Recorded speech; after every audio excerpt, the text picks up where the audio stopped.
I have a question on Venezuela, just following up on what we discussed yesterday. You know, there was a very obvious dissonance between you and the United States, because the United States was speaking about working with Delcy Rodriguez, while you were speaking about, you know, the opposition figures, Edmundo González and Corina Machado.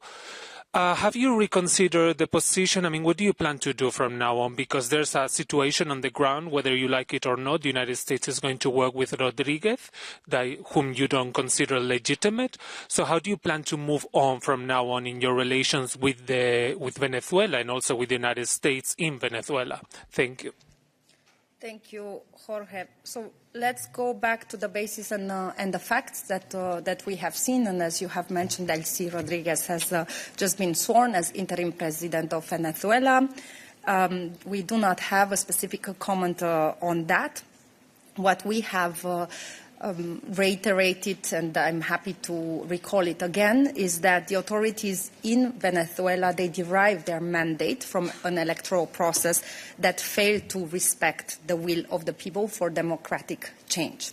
So we have stressed out yesterday and also today that the future of Venezuela should be precisely shaped through an inclusive dialogue leading to a democratic transition, and hence include all those actors that are committed to democracy. And this include the figures of the democratically elected opposition leaders.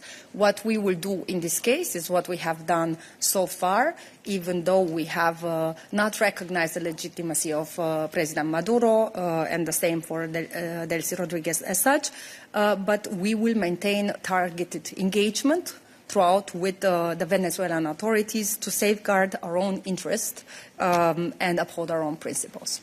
Now, when it comes to the coalition of the willing, the President and the President von der Leyen, the President of the Council, and the High Representative are today in Paris, but the topics are focusing on Ukraine specifically. Mm-hmm.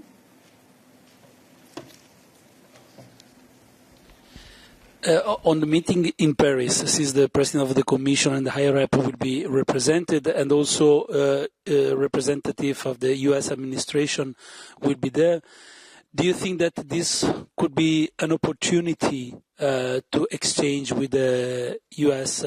allies also on Greenland dossier, and in the margin of the margin of the meeting of on Ukraine, or do you think is not the right place to raise this issue? Thank you. So the focus of the discussion is about a just and lasting peace for Ukraine, and also how we advance our contribution for the security guarantees. Any further discussions, as this meeting will take place today, are not for me to confirm at this stage. Has the High Representative raised the issue of the civilians killed during the U.S. raid in Venezuela? Thank you very much. I do not have information on this point specifically, but I will be happy to come back to you in this regard. Thank you. I would also like to ask a follow-up question about Venezuela, and more specifically about the emergency meeting which took place in the United Nations Security Council yesterday.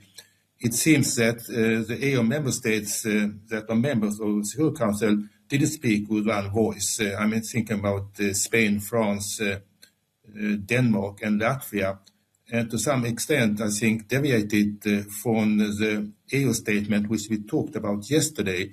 This was issued by High Representative Callas on behalf of all 26 member states, with the exception of Hungary, I think. Do you have any comment on that? I think the U26 statement is very clear in this regard, and thank you for the opportunity of reiterating it once more.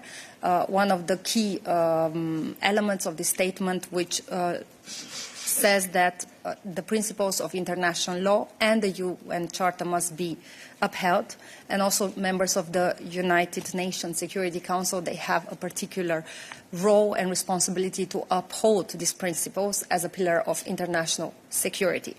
And once more, the EU has stated that Nicolas Maduro lacks the legitimacy of a democratically elected president, and pointed out to the right of the Venezuelan people to determine their future.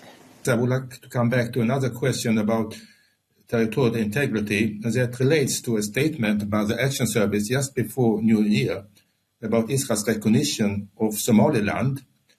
And according to the statement, Somalia's territorial integrity should be respected, and the recognition of Somaliland, which, as you know, broke away from Somalia in 1991 after a civil war, that could further unstabilize the situation in the region and around the Horn of Africa. I would like to ask you for clarification, because this statement seems, I think, to contradict the reality on the ground, where is, on the contrary, situation in Somalia, which is very unstable and which, as you know, is dominated by a terrorist organization, Al-Shabaab, and also with EU's own policy and previous statements about the democratic development in Somalia. And I'm referring to election observers mission back in 2007, where EU and member states were very satisfied with those elections. So how can you clarify this statement? First, there is no contradiction whatsoever, and for the sake of full clarity, let me here recall the statement that we have issued on the matter, and then happy to add some further elements to it to give you a comprehensive answer.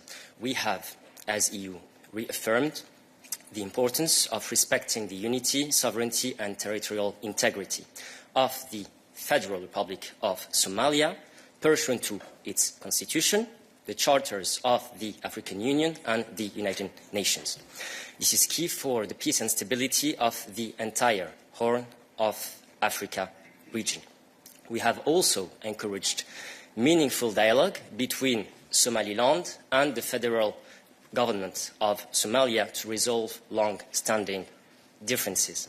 So in light of such, our statement obviously stands, including that we have, as I just recalled here, encouraged meaningful dialogue between both Somaliland and the federal government of Somalia to resolve long-standing differences and forge a way forward.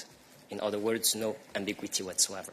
There's just been released a joint statement on Greenland by 6 EU leaders plus the UK Prime Ministers. Is there any did you know about this statement? Is there any reason why there's no EU institution in there? Why you couldn't manage to put together your reaction and these 7 leaders managed to do the same? Thanks. Thank you. We're not in the habit of commenting on statements that have basically just been issued as such. But when it comes to our principles, they are very clear. They have been made very clear when it comes to our support to the territorial integrity of Greenland, when it comes to the need to work together with our allies, with US, to ensure the support and security throughout in the Arctic region. And in this regard, US is an essential partner.